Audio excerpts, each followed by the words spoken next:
Here are the stories that we're tracking for you today. Call it same-day delivery. Amazon and Blue Origin founder Jeff Bezos and his crew successfully launched and landed after an 11-minute spaceflight aboard his company's New Shepard rocket. The rocket reached the 62-mile boundary known as the Kármán line, which is considered to be the edge of space. I want to thank every Amazon employee and every Amazon customer, because you guys paid for all this. Bezos took his brother Mark, as well as 18-year-old Oliver Damon and 82-year-old Wally Funk. Damon and Funk are now the youngest and oldest to ever go into space. Funk's journey into space is a remarkable one. She is one of the few people who has directly participated in both eras of human spaceflight so far, from the Cold War-era government race to billionaire space races. She was ultimately excluded from the first era because she is a woman.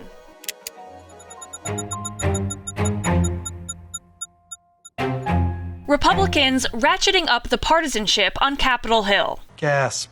I'm shocked. House Minority Leader Kevin McCarthy has announced his 5 picks for the committee that will investigate the January 6 Capitol insurrection, which includes Ohio Congressman Jim Jordan, one of the former president's most loyal allies and chief defenders. 3 of the picks objected to the presidential election results on January 6, and 4 of them voted against a commission to investigate the attack on the Capitol. So it's a pretty clear signal here from Republican leader McCarthy as to which direction he wants to take these hearings. At the same time, the partisan framework of the president's infrastructure deal seems to be falling apart ahead of Senate Minority Leader Chuck Schumer's Wednesday deadline for cloture. Republicans are balking at how it's being paid for.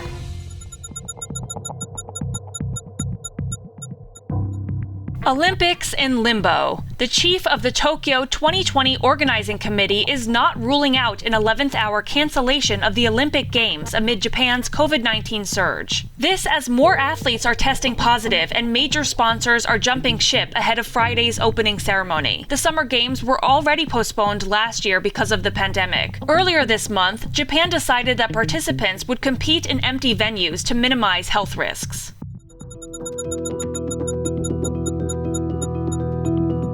Record of the day. 2023 is now on track to see the highest levels of carbon dioxide output in human history, matching or even surpassing the 2018 all-time record, according to newly released International Energy Agency forecasts. Global greenhouse gas emissions had fallen in 2020 because of the pandemic, but are back on the rise. Not something to take lightly. This type of a rise would put the Paris Climate Agreement goals all but out of reach. Scientists have warned that emissions must halve this decade if the world is to limit global temperature rises enough to avoid a climate breakdown that would destroy swaths of the globe.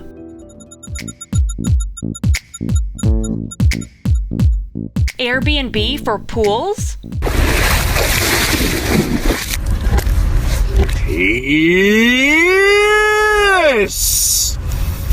13,000 pool owners in 125 markets across the U.S., including cities like Los Angeles and Austin, are cashing in on their underused pool by listing with the company Swimply. The business of renting out backyard pools boomed during the pandemic as public pools closed and people sought to make extra cash and others looked for places to safely gather after months in lockdown. Jim Baden listed his tree-lined pool in Portland in September. By the end of the summer, Baden expects to have earned $111,000, which would just cover the $110,000 he and his wife spent to build the custom pool 8 years ago.